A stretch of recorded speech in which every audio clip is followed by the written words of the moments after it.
Welcome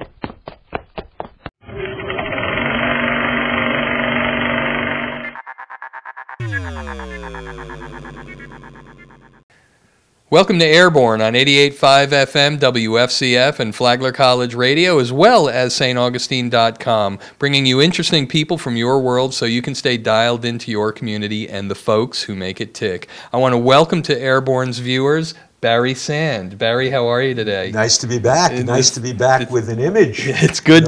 Exactly. It's so good to have you. And you and I go back from doing the radio spots on Flagler College Radio. I want to bring our viewers up to date on who is BarrySands. You have an august career in broadcasting, from names, if I may, from our listeners, working with the likes of Jackie Gleason, Alan Funt, Norman Lear, and then bringing us in the 70s, Second City TV, the Eugene Levy's, the John Candys, the Martin Shorts, and all the great people there. And then you discovered some guy in the 80s by the name of David Letterman. Absolutely. And took that all, and you were involved with television, as I like to say, at its peak, when we only had 3 choices on television back then. Now we've got, what, 500 channels and growing? That's absolutely. But you're here in St. Augustine teaching at Flagler College to our communications majors at the Flagler College Communications Department. What a wealth of information that these students get to learn from you. And I just wanted to give our viewers some background on your career, because as you and I discuss off camera and any chance we can, there's just fascinating things going on in media nowadays. Yeah. And I was wondering if you could share with us some of the things that you are teaching communications majors nowadays. Well, the amazing thing is the world has changed from when I was doing television. I mean, there's been a quantum leap. It's not the same business anymore. It's a completely different world.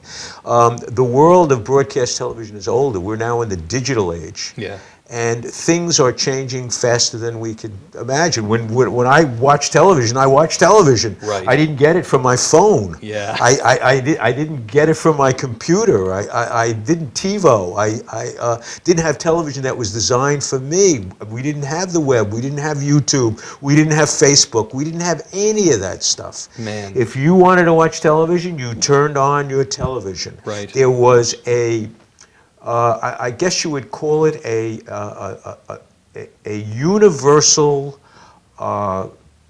understanding of what it was. Right. If you watched the Mary Tyler Moore Show, everybody watched the Mary Tyler Moore Show. Precisely. If you wanted to talk about Candid Camera, everybody talked about Candid Camera. It used to be called the water cooler mentality. Right. Well, the water cooler is gone. Yeah. It's been replaced by the iPod or the BlackBerry or whatever you want to call it.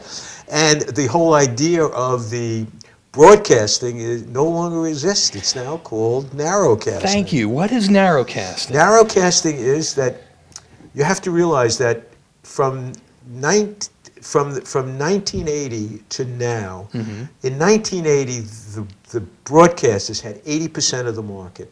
80% of the people watching television were watching broadcast television networks. Wow. Now it's 50% of the market.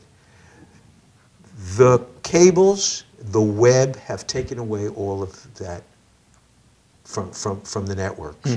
So now there is a much more fractionalized market. Now there are people who only watch shows about the home. There are people who only watch shows about cars. There are people who only watch shows about nature. And the networks can't service all of these people. Right. So what happens is the web and the cable are picking up on this, and they are tailoring their programming to an individual. So now it isn't so much the broad audience, the 50 million people audience. Now if you can get 2 or 3 million people, then you're doing just fine. Wow. You don't have to, if you want to get that 18-year-old kid, you don't have to advertise on the Super Bowl and spend $1 million for a commercial.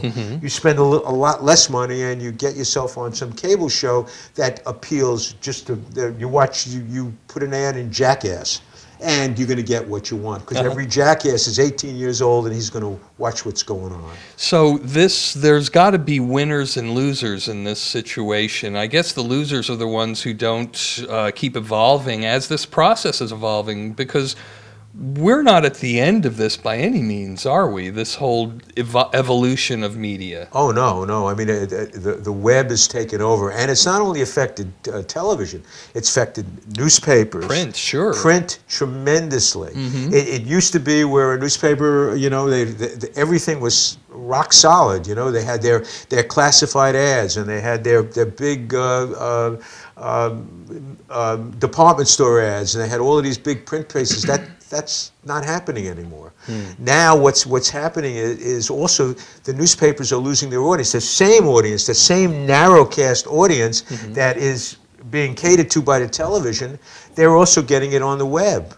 Wow. They're not reading newspapers anymore. Now, newspaper, you read a newspaper for entertainment and also for news. Right. Kids don't read newspapers for entertainment. They watch the web for entertainment and also for information, and they're getting their information on the web. They're not getting their information from newspapers. Hence staugustine.com, and that's why, as we can see, more evolution, more development, and this very website right here, people are the powers that be are recognizing that this is where it's all going. I wonder if there'll be a day when we don't have print anymore. Well, that'll be the saddest day. Also, the new narcissism. There may be a day when you don't have network television anymore. Yeah. When shows are going to be done out of some kid's garage. When it's going to be Narcissus U, where it's going to be MeTube, YouTube, iTube, WeTube.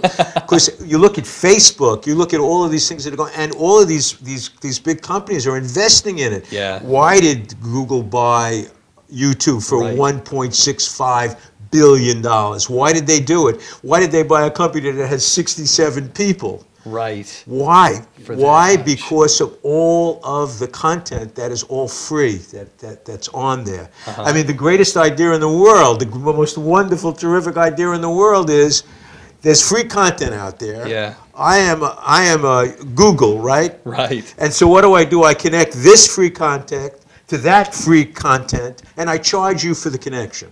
Bingo. Okay? So bingo. So all of the money I make, I didn't have to pay for. So now you have a newspaper that has reporters, that has research departments, that has big buildings, that has all of that stuff going on, right? Right. And they got nobody who's going to pay for that, right? But in the meantime, you got a million of these narcissistic kids who are now blogging, who now have their iPods and their cameras, and they're going sourcing all of this material. Right. And what are they doing? They're putting it on television, and all of these kids are eating it all up on the television. And the problem is, the main problem with all of this is the content is that, how do we know if it's any good? Credibility. Where does credibility go in That's all where this? I give you Wikipedia, which is the source material for all of these bloggers. And Wikipedia, you could find the most bizarre. I was telling you, I mean, helicopters eat their young. I guess they do. It was on Wikipedia, right? You know, Oh my a monologue goodness. is a tree with one branch. I read it on Wikipedia. You know, so those are the things that are going on. So the future, really, the crime of it is that all of this great culture that we have could be eliminated. Goodness. If a kid is in a garage, he's not going to be making Star Wars. Right. And if Star Wars isn't supported by people who are buying tickets, and is supported by people who are paying on the web for it, and if you have great musicians and they're being pirated, and you're destroying all of these artistic people, what's going to happen? Yeah. What is the future? Do you want a future without culture? Yeah. Culture is all based on artists being paid a good amount of money. Yeah. And I'm afraid that if we keep going this route without protection, we could be in serious trouble. You have these kind of discussions in your class with these communications majors? Because these are the kids. Absolutely. And you must get some phenomenal feedback from them about their perspective. Well, I mean, let's talk about something as simple as pirating. Right. The MPAA says that, you know, that if you're pirating movies, if you're pirating records, CDs, what have you, that's against the law. That's illegal. Right. But with all of the outlets, with all the stuff that's going on, it's nothing to pirate stuff. And do you think that the MPAA and the record business is going to be able to have a lawsuit against everybody who's pirating stuff? There's no way. Absolutely no way to do it. Yeah. Now, the only way that I can appeal to these kids is to tell them that what they're going to be doing is they're going to be driving a source of tremendous entertainment, number one, and number two, potential employment out of the world. Yeah. The people who are going to suffer from this is there's going to be no money in the entertainment industry. There's going to be no money in the record industry unless there is some kind of solution to all of this pirating that's going on. So I say to them, and they all know it's being done, don't do it. Right. Because you're not only cutting your throat, all of this great area, resource is going to be eliminated. It's not going to be there anymore. They're going to be like dinosaurs. Yeah. And so what we try to do is we try to impress these kids on how important it is. I had one of the projects that we did for Students in Free Enterprise was we did for the Motion Picture Association of America, we did a film made by the kids in classes showing all the disadvantages of pirating. And we had people from the record industry, Stan Lynch from Tom Petty and the Heartbreakers. Right here in St. Augustine. Okay? Yeah. Stan came and he lectured. I think you've had him on your show. Yes, yes. A wonderful, terrific guy. And Really he came to lecture the class and said, hey, look, guys, you see we have Tom Petty and the Heartbreakers. You see you have a record industry. You see you have a music, a film industry. Right. All this may not be there anymore if you keep pirating. And the kids made these wonderful, terrific films. Wow. And what they did was they learned the importance of being ethical. Yeah. And ethics were really important. And by the same way, being creative. Ethics and show business. Never thought you'd hear those. No, it's just sort of in the same sentence. Yeah, huh? Oxymoron all the way. Barry, I want to ask if you can come back because we've got other topics. You've got other topics that you discuss with these students, things like convergence and that's the future. And I think we could do a whole segment on that if you'd be willing to join us again. I just want to review the idea of convergence, which was going to come from what I did talk about. Right. The future for the newspapers. Right. The future for television. Mm-hmm. The future for us to really sustain our culture, and we call it, digital Darwinism. I think I call it that. That's right. It's a great digital term. Darwinism is the fact that all of this bad programming, all of this bad news is driving the good news out of business. Yeah. There's Gresham's law of money, which says that bad currency will drive good currency out. Yeah. If you keep printing money, right, then all of the paper money is going to drive out gold and silver. That's why gold and silver goes up, because they're real commodities. Yeah. The real gold, the real silver are stuff that are done by professionals. Right. Professional writers, professional filmmakers, professional newspaper people. These professionals are being driven out of the business by this wealth of web material, by people in their garage, by bloggers, by people doing it. Yeah. And the new journalism, the new television, the new future, what I am teaching right now is called convergence television. Right. To survive in the new world and compete with the bloggers and compete with YouTube, you have to be multifaceted. Right. So I teach them, which is the convergence journalism. They must learn how to do print, they must learn how to do broadcast, and they must be able to communicate and do web material. All of it. All of it at the same time if they want to work in the new Media. No specialization anymore. No more. Wow. That's over. Goodness. That's gone. Economics have caused that. The YouTube has caused that.